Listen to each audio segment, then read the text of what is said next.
हाय दोस्तों, आपका स्वागत है आपके अपने यूट्यूब चैनल पर। आज हम देखेंगे दोस्तों क्या हम आपको बताएंगे कि भाग 4 नीति निर्देशक तत्वों के बारे में बात करने वाले हैं। देखिए, इसे भाग 4 में अनुच्छेद 36 से 61 के बीच रखा गया। किसे? नीति निर्देशक तत्वों को।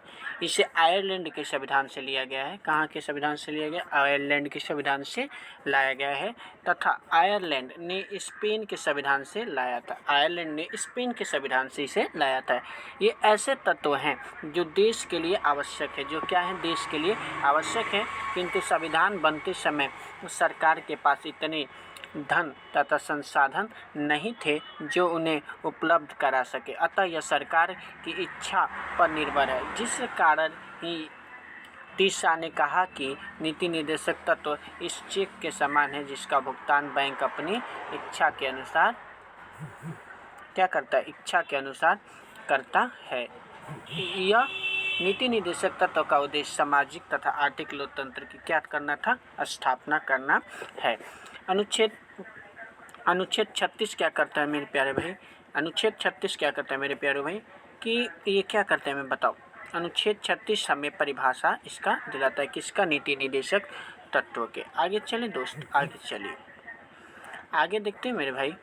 आर्टिकल 37, इसे न्यायालय द्वारा लागू नहीं कराया जा सकता, अर्थात यह न्यायालय द्वारा परिवर्तनीय नहीं है, यानी लागू नहीं कर सकते। यह वाद यानी बहस योग्य नहीं है। ठीक है भाई।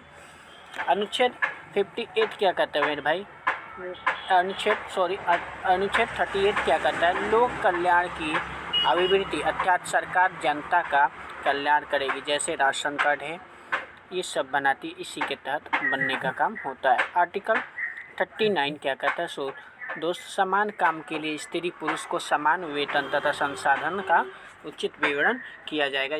ये नहीं कि स्त्री है तो ज़्यादा या कम, ये नहीं, सबके लिए समान वितरण किया जाएगा। अनुच्छेद 39 के तहत, ये 39 क के तहत दोस्त कहा गया कि निःशुल्क विधि यानी कानूनी सहायता प्रदान की जाएगी। ये 44वें संशोधन 1976 के द्वारा इसे जोड़ने का काम किया गया था।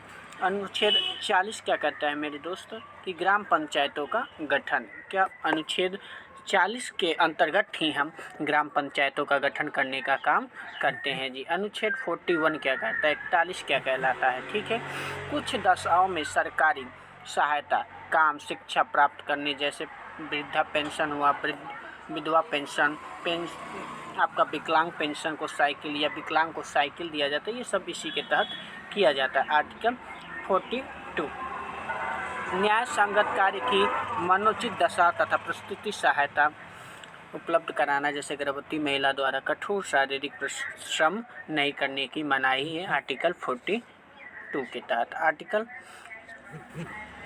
43 के तहत क्या कहता है? निर्वाह योग्य मजदूरी, अर्थात इतना वेतन दिया जाए कि परिवार चला सके, जैसे कुटीर उद्योग। दमन, इसको याद करने के कुछ ट्रिक है। दमन, ठीक है सर। न मने, अब देखो 10 से अभी आपको बताया था दोस्त, देखियो 10 से क्या थे? दशाओं में सरकारी, कुछ दशाओं में आपको सरकारी सहायता दी जाएगी।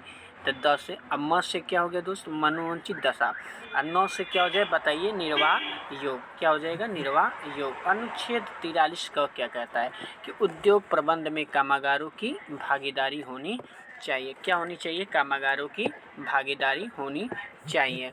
अनुच्छेद 44 कहता है मेरे दोस्त कि समान सिविल सहायता, अर्थात सभी धर्मों के लिए विवाह तलाक की शर्तें समान रखी जाए, भले ही क्या विवाह की रीतियाँ अलग हो, मतलब रीतियाँ अलग हो, कैसे भी कर सकते हैं। मुस्लिम में अलग तरह से विवाह की रीति है, हिंदुओं में अलग तरह से है, जो सिख लोग होते हैं उनकी अलग तरह से होता है, मतलब उससे नहीं मतलब है आपको। अपराध के कानून को दंड संहिता तथा चुनाव के कानून आधार संहिता करते हैं। अनुच्छेद 45 क्या कहता है मेरे भाई? अनुच्छेद 45 कहता है कि 6 वर्ष के कम आयु के बच्चे का स्वास्थ्य का ध्यान रखना की जिम्मेदारी किसके लिए? सरकार के पास है, तथा 6 से 14 वर्ष के आयु के बच्चों को निःशुल्क शिक्षा देना भी इसकी जिम्मेदारी है। अनुच्छेद 45 के तहत सरकार की जिम्मेदारी है। जैसे आया शिक्षा का अधिकार, क्या आया था? शिक्षा का अधिकार आया था, को उन्मूलन करने का अधिकार 21 में जोड़ा गया था। संविधान 121 क में जोड़ा गया है। आप जान रहे थे, अभी पिछली वीडियो में आपको बता चुका हूँ। 86वां संशोधन हुआ था 2002 के तहत, ये शिक्षा का कानून इसमें जोड़ा गया था। अनुच्छेद 46 क्या कहता है मेरे भाई? अनुच्छेद 46 कहता है कि ST, SC और OBC के लिए विशेष आरक्षण इन्हें दिया जाना चाहिए। और आर्टिकल 47 के तहत क्या कहते हैं दोस्त, कि सरकार पेशायुक्त आधार उपलब्ध कराएगी तथा नशीली दवाएं और शराब पर क्या करेगी? प्रतिबंध लगाएगी। ठीक है, आगे चलते 48 के में क्या कहता है मेरे भाई, कि पर्यावरण, वन तथा वन्य जीव की रक्षा करना सरकार का क्या होगा? कर्तव्य होगा।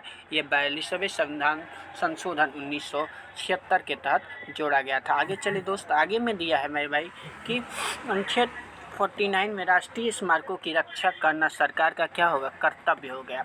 क्या होगा? कर्तव्य होगा। ठीक है।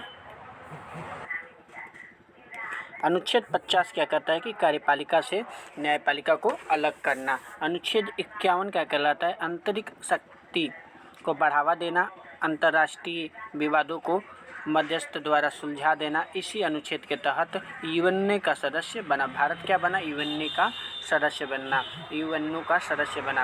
अब बता देते हैं, नीति निर्देशक तत्वों को वर्गीकृत किया गया है। नीति निर्देशक तत्वों को 3 भागों में वर्गीकृत किया है: गांधीवादी, समाजवादी और वैदिक उत्तरवादी। आप इसको देख ले सकते हैं, स्क्रीनशॉट ले लीजिए और इसके बारे में अध्ययन कर लीजिए। ठीक है, आगे चलते नोट की तरफ हम बढ़ते। मनोरमा मिल मुकदमे में न्यायालय ने कहा कि सरकार नीति निर्देशक तत्व या मूल अधिकार दोनों पर क्या दे भाई? ध्यान देने का काम करे, अर्थात संतुलन बनाए रखे। न्यायालय ने कहा कि नीति निर्देशक तत्व का लक्ष्य है और इस लक्ष्य पर पहुंचने का साधन क्या है? मूल अधिकार है।